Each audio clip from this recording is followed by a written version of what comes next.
There is a type of person who walks through the world seeing everything differently and feeling the weight of that difference every single day. They sit surrounded by knowledge, yet their mind has already wandered somewhere the books cannot follow. They can stand in a crowded room full of laughter and still feel profoundly, quietly alone. Not because they dislike people, but because they live at a depth that most conversations never quite reach.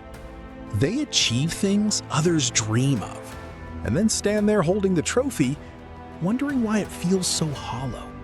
We're talking about people with an extremely high IQ, and the psychology inside their minds is far more complex than any number can capture. Their minds never stop, a constant orbit of thoughts, questions, patterns, and possibilities that most people simply never experience.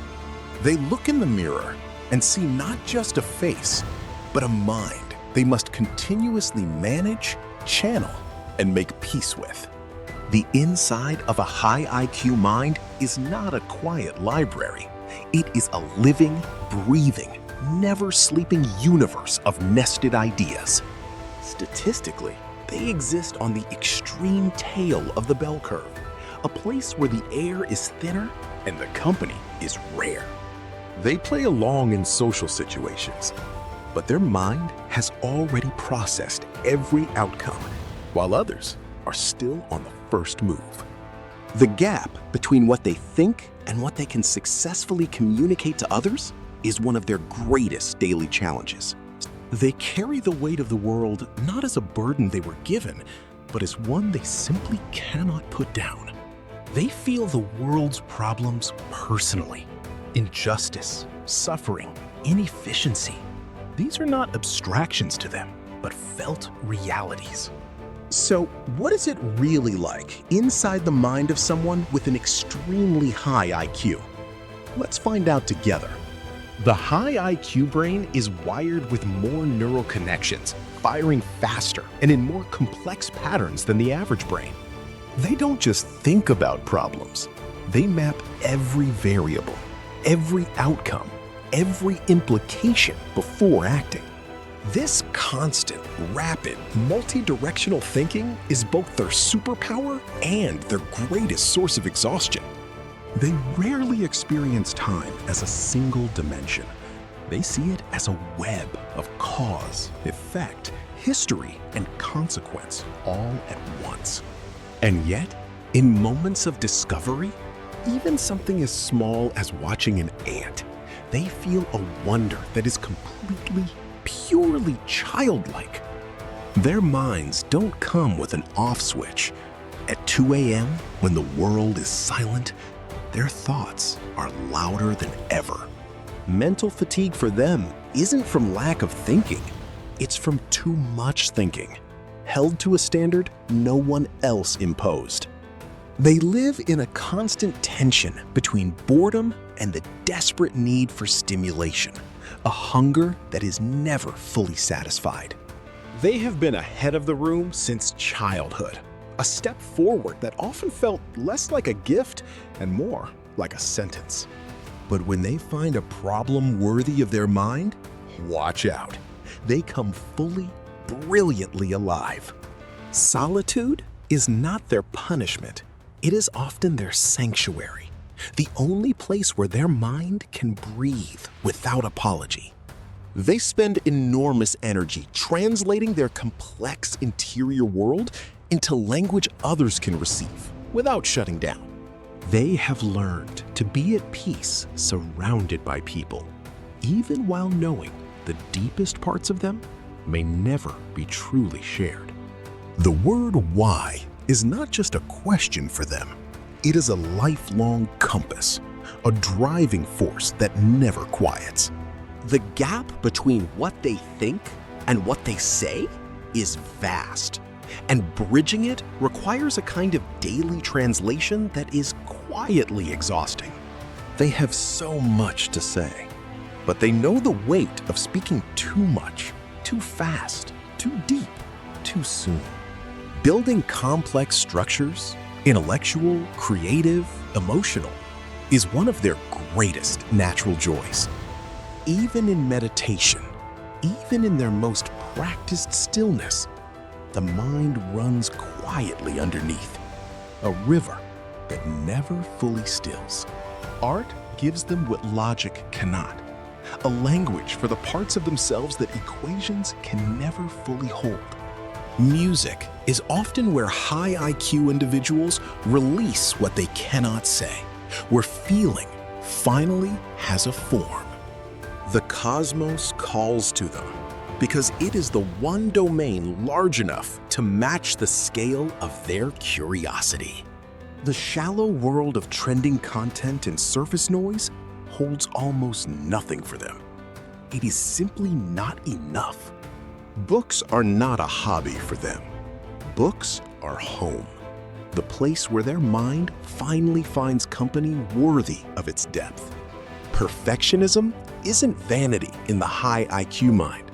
It is the gap between what they can imagine and what the world can produce. Their own work is always the hardest to accept because they can see exactly where it falls short of the ideal inside their head. Completion is not rest for them. It is simply the starting line of the next, harder, better version of the same challenge.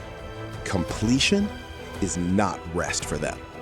It is simply the starting line of the next, harder, better version of the same challenge. Emotional sensitivity and high intelligence are not opposites. They are frequent companions, and together, they can be overwhelming. They feel fictional grief, cinematic joy, and literary injustice as if these things were happening to them personally. Their emotional volume is turned up higher than everyone else's, and the world rarely offers a place safe enough to admit that. There is a specific kind of sadness that comes from understanding too much, a melancholy that philosophers have written about for centuries. The big questions don't frighten them. They fascinate them, and they have learned to live comfortably inside the unanswerable.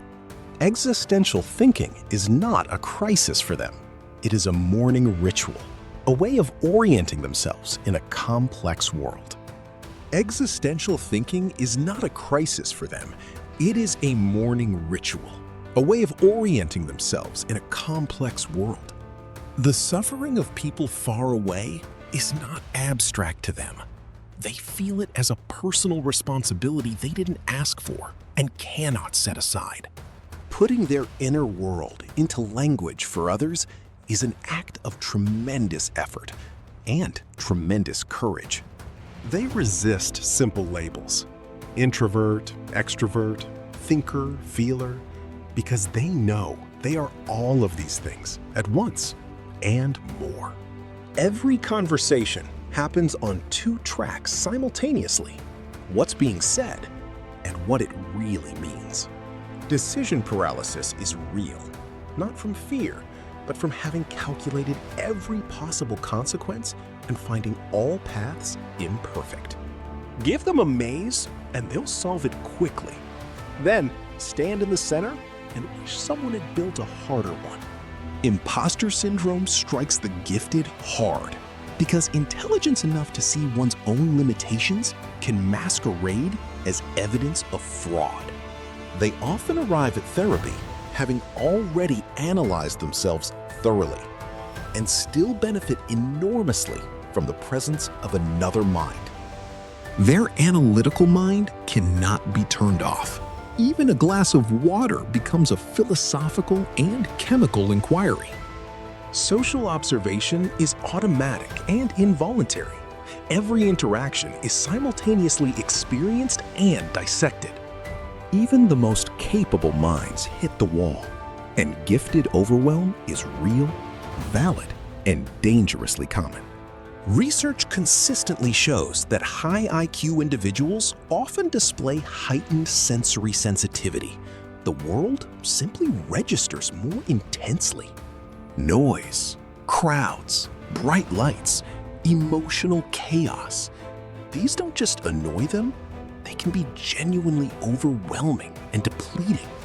But remove the stimulation, return to the quiet, and they restore faster than almost anyone. Because solitude is familiar territory. Chronic boredom is one of the most under-discussed challenges of high intelligence. The mind needs challenge, the way the body needs food. Many high IQ people are what psychologists call multi-potentialites, gifted in multiple domains, pulled in all directions at once. The tension between fitting in and standing out has followed them since childhood, and it never entirely disappears. The world builds boxes labeled normal, and someone with a truly exceptional mind simply does not fit inside them. And the bravest thing they ever learn to do is stop trying, to step into the open space and make it their own. It started young. They were the child reading alone at recess, already living inside a mind the world hadn't yet made room for. Looking back at that child with compassion rather than regret is one of the most healing things they can do. High IQ is a gift, and like all great gifts, it comes with its own weight, its own responsibility, and its own price. Making peace with that gift, not performing it, not hiding it, just sitting beside it, is a lifelong practice. With great intelligence comes a great burden, and the healthiest among them have learned to name that burden clearly. The intellect often develops faster than the emotional capacity, and this imbalance is one of the silent struggles of the gifted. The work of the high IQ individual is not to think more. It is to feel more freely and with equal courage. They feel everything more than they let on, and somewhere inside them, they have always known this. They may have 100 acquaintances, but genuine soul-level friendship narrows to a precious few. And when they find that rare mind that meets them where they actually are, the relief is unlike anything else on earth. The compass needle of a high IQ person doesn't swing towards success or wealth. It swings toward meaning and purpose. When they find their purpose, the thing their specific mind was built for, everything else finally begins to make sense. In the right environment, doing meaningful work, they are not burdened by their intelligence. They are completed by it. When they enter a state of deep intellectual flow, time disappears, and they are at their most human and most free. They don't need a massive audience. They need a willing one. People ready to go deep, go long, and go real. Nature asks nothing of their intelligence. It simply receives their attention, and that wordless exchange restores them profoundly. The anchor of the high IQ mind is not achievement. It is values, truth, depth, growth, and integrity above all else. The anchor of the high IQ mind is not achievement. It is values, truth, depth, growth, and integrity above all else. Rest is not laziness for the gifted mind. It is as necessary as oxygen and far harder to permit. Giving themselves permission to simply be, without producing, without solving, without performing, is often the hardest lesson they learn. Seeking help is not a sign that their mind has failed. It is the most intelligent decision they can make.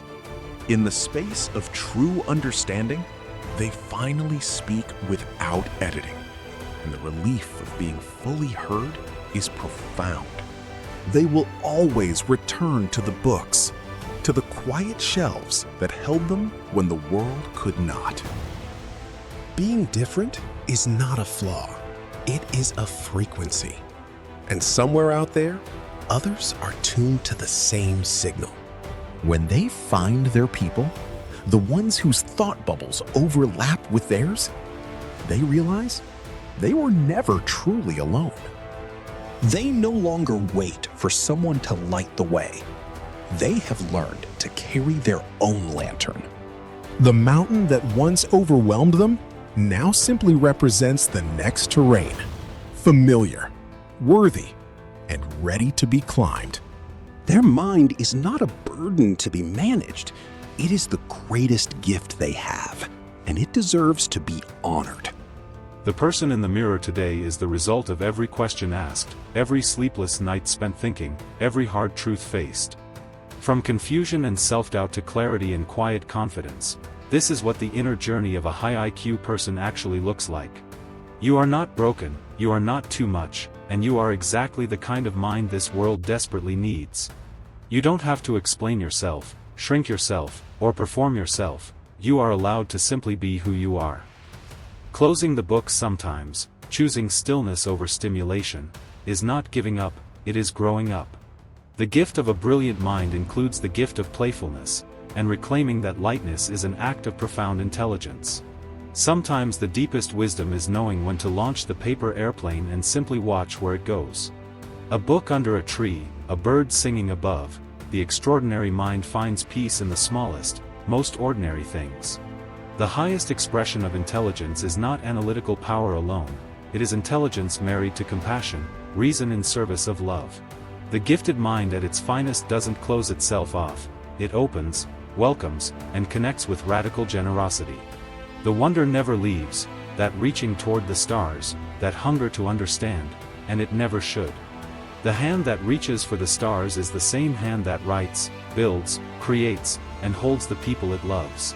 You are enough, not because of what you can produce, but because of who you simply, inherently, already are.